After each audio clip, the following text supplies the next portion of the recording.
Hello students.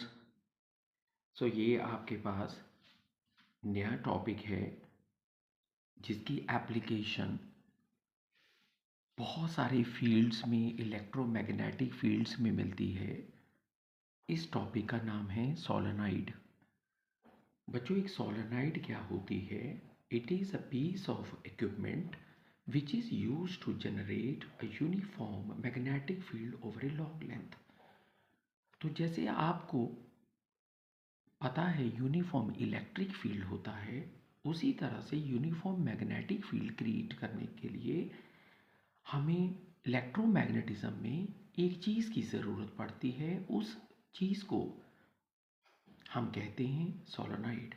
बच्चों, solenoid में क्या करते हैं, एक मटेरियल यूज़ करके इसके ऊपर बहुत सारी कॉपर की इंसुलेटेड वायर को बाउंड अप कर दिया जाता है और लगभग ये चीज़ आपके सामने आती है। ध्यान देना, it consist of insulating long wire closely bounded in the form of helix and its length is very large as compare to its radius और इट्स डायमीटर। तो बच्चा, जब हम सोलेनॉइड की बात करते हैं तो हमने किसी मटेरियल के ऊपर, जिसे कोर कहते हैं, उसके ऊपर बहुत सारी कॉपर की इंसुलेटिंग कंडक्टिंग वायर को लपेट देना है, करंट पास ऑन कर देना है। आप क्या देखेंगे कि इस करंट कैरिंग लूप के अंदर मैग्नेटिक फील्ड क्रिएट हो जाएगा। आपने देखा होगा, अगर हम एक आइडियल या लॉन्ग सोलेनॉइड बना रहे हैं तो इसमें सारी कॉइलों का मैग्नेटिक फील्ड जो इनसाइड कॉइलों के अंदर है वो ऐड अप होता जाता है, लेकिन जो बाहर वाला मैग्नेटिक फील्ड होता है वो ओपोजिट करंट की डायरेक्शनों के कारण कैंसिल हो रहा होता है। इसीलिए किसी भी आइडियल सोलेनॉइड में जो हम मैग्नेटिक फील्ड ड्रॉ करते हैं उसमें बाहर वाली वैल्यू इतनी कम हो जाती है कैंसिल होने के कारण कि हम उसे निगलेक्ट ही कर देते और हम बस वो मैग्नेटिक फील्ड बनाते हैं जो करंट कैरिंग लूप के कारण, जो राइट हैंड लूप के कारण एक मैग्नेटिक फील्ड क्रिएट हो जाता है। ये मैग्नेटिक फील्ड एक आइडियल सोलेनॉइड में आप बस अंदर की तरफ बनाएं। बाहर वाला मैग्नेटिक फील्ड डायरेक्शनों के कारण एक्चुअली एक दूसरे के इफ़ेक्ट को बहुत कम कर देता है। यहाँ से आपके करंट, अगर आप ध्यान से देखें तो बाहर की तरफ आ रहे हैं, यहाँ से आपके करंट इनसाइड जा रहे हैं। तो जब हम सोलेनॉइड के अंदर होते हैं वहाँ मैग्नेटिक फील्ड एक एक लूप का एडअप हो जाता है और स्ट्रॉन्ग पैदा हो जाता है और ये मैग्नेटिक फील्ड इन लूप्स के कारण लगभग कांस्टेंट डेवलप होता है। बस ध्यान रखना, जैसे ही आप इसके साइडों को क्रॉस करके बाहर आएंगे तो मैग्नेटिक फील्ड डिक्रीज कर जाता है। तो मतलब मैग्नेटिक फील्ड यूनिफॉर्म है, कांस्टेंट है, जिसको हम अभी ड्राइव भी करेंगे, लेकिन वेल इनसाइड द सोलेनॉइड। जैसे ही हम सोलेनॉइड के बिल्कुल किनारे पर पहुंचते हैं, यहाँ मैग्नेटिक फील्ड अंदर के मुकाबले में हाफ रह जाता है और अगर आप और बाहर जाएं तो मैग्नेटिक फील्ड डिक्रीज करने लगता है। तो यहाँ पर जो वैल्यू होती है वो इन साइड वाली वैल्यू का हाफ होती है। कहाँ पर? Well close to the end of the solenoid. हाँ, उसके बाद वो डिक्रीज कर जाती है।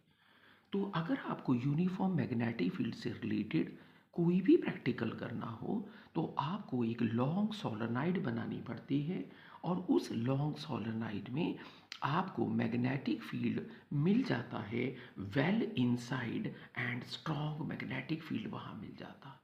और हम इस मैग्नेटिक फील्ड को आर्टिकल वाइज कैलकुलेट करने लगे हैं यूजिंग एम्पियर सर्कुलर लॉ।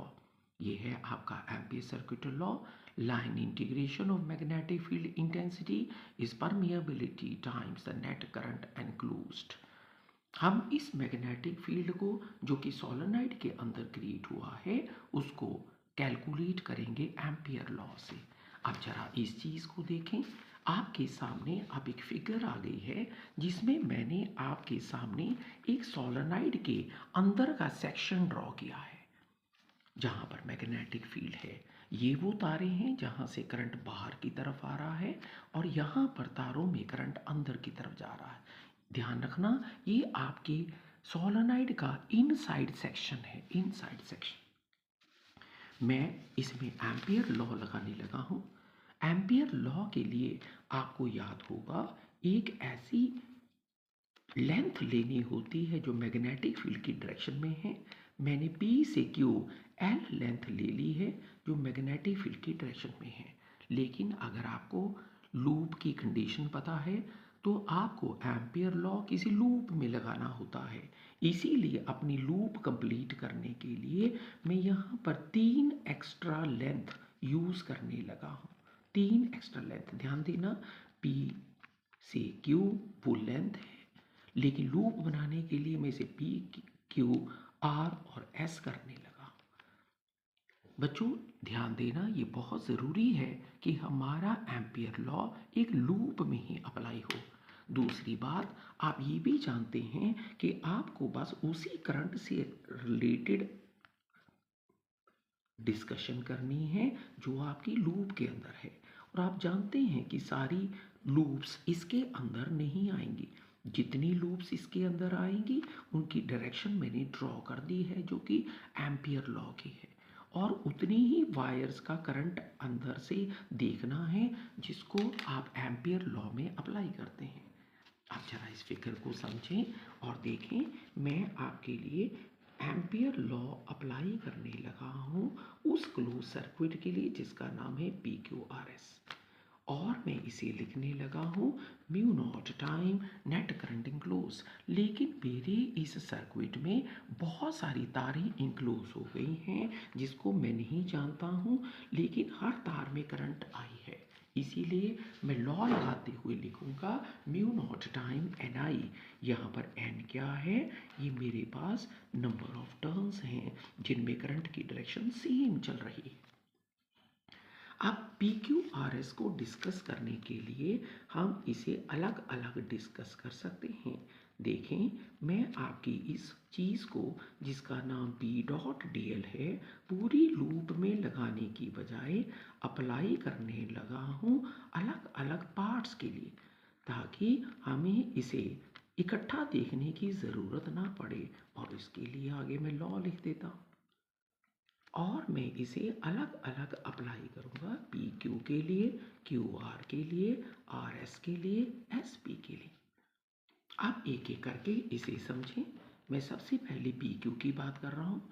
बच्चों ध्यान दें, PQ में B की वैल्यू B है, लेकिन अगर आप गौर करें तो आपके पास लेंथ की जो वैल्यू है उसका नाम L है और दोनों की डायरेक्शन भी सेम है। इसीलिए मैं लिख दूंगा B into L into cos 0। आपको पता है cos 0 की वैल्यू 1 होती है। लेकिन जब हम QR की बात करेंगे तो फिगर को ध्यान से देखना, QR की लेंथ ऊपर की तरफ है जबकि मैग्नेटिक फील्ड अंदर इस तरफ है। क्या आप जानते हैं इनकी डॉट प्रोडक्ट 0 हो जाएगी, क्योंकि हमारे पास इस सेक्शन के लिए B और DL परपेंडिकुलर है। अब बच्चों मैं बात कर रहा हूँ RS की। जरा RS को देखें। क्या आप जानते हैं RS सेक्शन सोलेनॉइड के बाहर है। जैसे कि हम डिस्कस कर चुके हैं, एक आइडियल सोलेनॉइड में बाहर का मैग्नेटिक फील्ड तो ऑलमोस्ट होता ही नहीं, तो नेचुरली आप B.dl कैसे करेंगे RS के लिए। उसके लिए हम अब तीसरे पार्ट की बात कर रहे हैं जिसका नाम है SP। अब जरा SP को देखें। SP की डायरेक्शन और मैग्नेटिक फील्ड की डायरेक्शन फिर परपेंडिकुलर है। इसका मतलब B.dl आपस में परपेंडिकुलर हैं। ये आपको फिर 0 आंसर देगा। आपने इस चीज़ में गौर किया होगा कि ये जो 3 पार्ट हमने बनाए थे लूप को कैलकुलेट करने के लिए ताकि पूरी लूप क्लोज बन जाए, इन तीनों पार्ट ने मेरे क्वेश्चन में कोई कंट्रीब्यूट नहीं किया। ऐसा करने पर हमारा एम्पियर लॉ भी कंप्लीट हो गया है और ये जो मैंने सेक्शन के 3 पार्ट बनाए इसने आंसर को इफ़ेक्ट नहीं किया है। उसके बाद आप अपने लॉ को इस तरह से मेंशन कर सकते हैं। अपने आंसर को आप कैलकुलेट करने के लिए आप अपने आंसर को ऐसे लिख सकते हैं। और अगर आपको यहाँ पर N और L का पता है तो मैं यहाँ पर N और L को देखूँ तो ये आपके नंबर ऑफ टर्न्स हैं सोलेनॉइड के, नहीं पर यूनिट लेंथ भी है ना। इसीलिए हम इतने सेक्शन को एक नया नाम देने लगे हैं, स्मॉल एन। और आपको ये भी बता दूं कि आपका ये जो मैग्नेटिक फील्ड है सोलेनॉइड के अंदर, ध्यान दें, ये ऑब्जर्वेशन डिस्टेंस आर पे डिपेंड नहीं कर रहा है। मतलब ये एक यूनिफॉर्म मैग्नेटिक फील्ड है। और इस यूनिफॉर्म मैग्नेटिक फील्ड की बस एक ही प्रॉब्लम है, इसके एंड इफेक्ट्स। बच्चों जब इसके एंड्स आ जाते हैं, सोलेनॉइड से हम बाहर आने लगते हैं, तो वो एंड इफेक्ट के कारण मैग्नेटिक फील्ड वीक हो जाता है। वो हम समझ सकते हैं। लेकिन जब तक हम इस सोलेनॉइड के अंदर हैं, आप मैग्नेटिक फील्ड के इस फार्मूले को mu not an I use कर सकते हैं जब तक आप सोलेनॉइड के अंदर हैं। हाँ, अगर आप बिल्कुल किनारे पर हैं तो आप मैग्नेटिक फील्ड को कभी भी यूज़ करना चाहें तो आपको लिखना होगा mu not an I by two. पर ध्यान देना, ये कहाँ है, ये बिल्कुल किनारे पर मैग्नेटिक फील्ड जो होता है वो मिड से हाफ होता है। इसीलिए सोलेनॉइड, जिसकी आपको बहुत सारी एप्लीकेशंस दिखाई देंगी आपके आगे इलेक्ट्रोमैग्नेटिक चैप्टर्स में, उसका मैग्नेटिक फील्ड इंटेंसिटी कैसे कैलकुलेट करते हैं, well inside the axis of the solenoid, जहाँ पर मैग्नेटिक फील्ड लगभग यूनिफॉर्म है। और ध्यान दें, इस फार्मूले को देखकर ये भी याद रखना कि इसमें स्मॉल एन जो है वो सोलेनॉइड के नंबर ऑफ टर्न्स नहीं है, ये number of turns per unit length of solenoid है। और it is independent of your observation distance small r, जो कि आप सोलेनॉइड के अंदर कहीं भी होंगे तो आपके आंसर में नहीं है। इसका मतलब सोलेनॉइड एक यूनिफॉर्म मैग्नेटिक फील्ड को क्रिएट करती है। अब हमारे ब्रेन में एक कंसेप्ट आता है कि इसके एंड इफेक्ट की एक प्रॉब्लम है कि एंड के पास जाके मैग्नेटिक फील्ड वीक हो जाता है, आधा हो जाता है। तो इसका क्या इलाज है? इसका इलाज हम अलग आर्टिकल में पढ़ेंगे, लेकिन शायद मैं उसका एक वर्जन आपको दिखा पाऊँ कि हमारे पास सोलेनॉइड की प्रॉब्लम कहाँ है, उसके एंड्स में। तो क्यों ना हम क्या करें, हम सोलेनॉइड को, लॉन्ग सोलेनॉइड को बनाने की बजाय उसे सर्कुलर फॉर्म में बना दें। बच्चों बता सकते हैं सर्कुलर फॉर्म में बनाने से क्या होगा, इसके दोनों एंड्स जिनका magnetic field half and half है, ये भी यहाँ पर ऐड हो जाएगा और हर जगह एक यूनिफॉर्म मैग्नेटिक फील्ड बन जाएगा।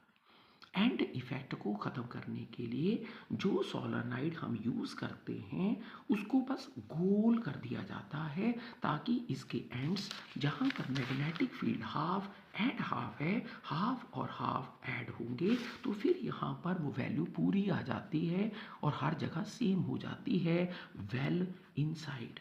और अगर आपने अपनी सोलेनॉइड को सर्कुलर कर दिया है तो बस आज से बोलना कि ये सोलेनॉइड नहीं है, इसे कहते हैं टॉरॉइडल सोलेनॉइड। तो toroidal solenoid basically normal solenoid के एंड इफेक्ट को ख़त्म करने के लिए उसे घुमा दिया जाता है। तो कोई आपको डिफाइन करने के लिए पूछे व्हाट इज टॉरॉइडल सोलेनॉइड, तो आपका आंसर होगा it is endless solenoid. Endless का मतलब यहाँ आपने उसे सर्कुलर कर दिया है और उसके एंड इफेक्ट के हाफ और हाफ आंसर को आपस में ऐड करवाकर उसको भी यूनिफॉर्म कर दिया है, जिसको हम अगले और नेक्स्ट वीडियो में करके भी देखेंगे कि इसे अगर ड्राइव करने को आता है तो इसे कैसे ड्राइव करते हैं। Thank you.